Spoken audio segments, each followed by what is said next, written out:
Hello and welcome to Football Pitch Side, keeping the game on the ground.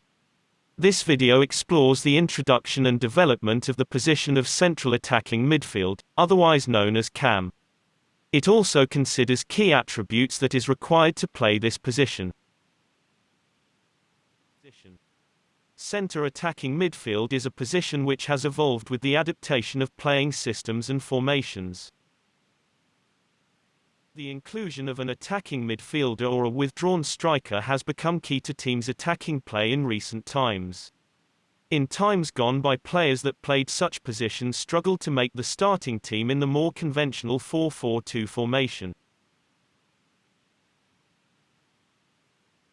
The position CAM allows a designated player to occupy spaces between the lines.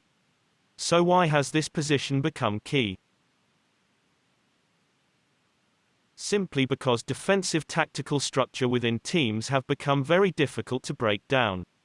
For example, the double pivot has forced teams to play in between the lines.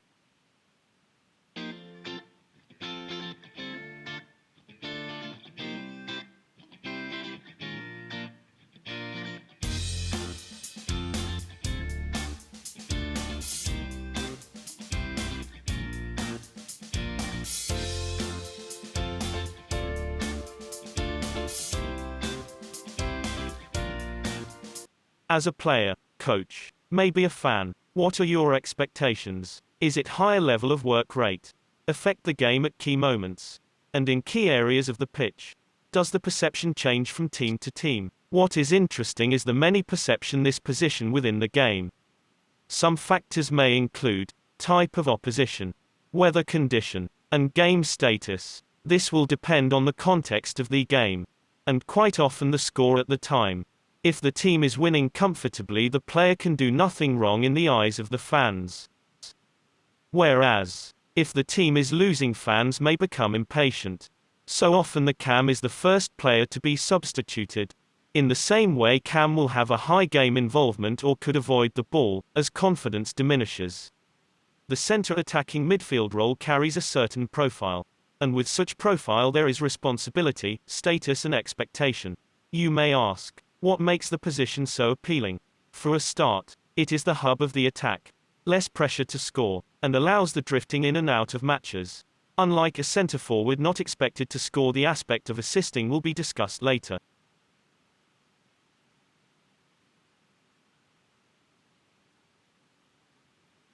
So now we look at how well is the CAM position understood by players today. You may well relate this to your own playing environment. How many players consider the profile aspect of the position over its productivity?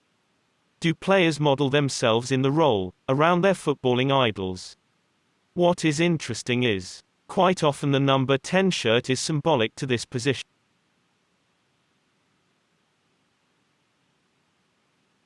French legend Zidane wore the number 5 shirt.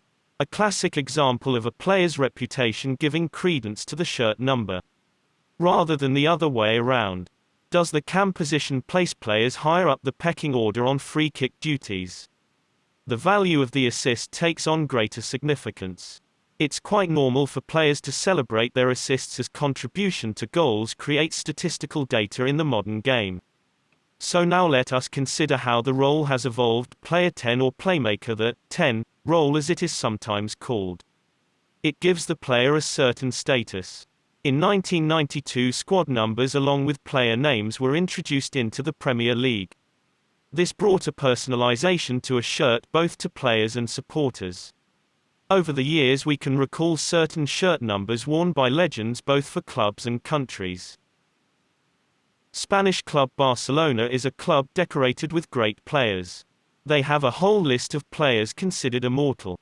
It is fair to say the club built team structure around the likes of Messi, Maradona, Romario and so, further highlighting the influence of the position CAM. Perhaps only the Brazil number 10 playmaker demands greater responsibility. Although not all players playing in the CAM role were appreciated. Over the years a number of top players missed out on playing regularly for the England national team.